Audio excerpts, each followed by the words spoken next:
You always mention your systems, but how do you build them from scratch? If I'm at like $3 million a month, let's say, or $3 million a year, and looking to really get going with systems, I think the best thing to do is actually to go and bring your key leadership team into a boardroom, rent a room somewhere with a nice big whiteboard, right? And go and map out like the blueprint of your business, right? All the way from how you're driving traffic to how you're capturing that traffic, driving those people to leads, getting those leads onto sales calls, how you handle folks that do get closed, how you handle folks that don't, and then how you onboard people, keep them retained, renew them, collect cash, and then kind of have that all go through again and all the data infrastructure behind it, right? So now you've mapped out your business, and let's just say there's kind of 10 core aspects to it.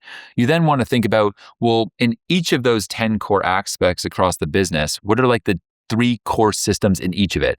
So for awareness, it may be your YouTube thumbnail system, your YouTube editing system, and how you drive emails from YouTube.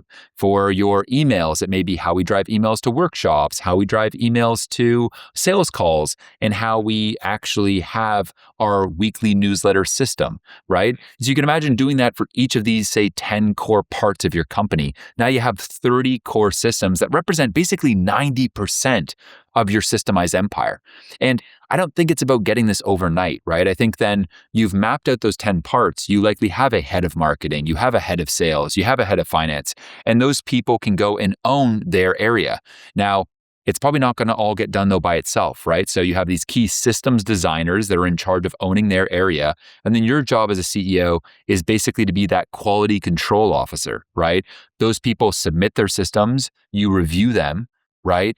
And let's just say over a 6-week process, 2-week sprint, 2-week sprint, 2-week sprint, each leader gradually completes kind of one core system in their area so that by the end of that 6-week sprint, you have those 30 core systems done.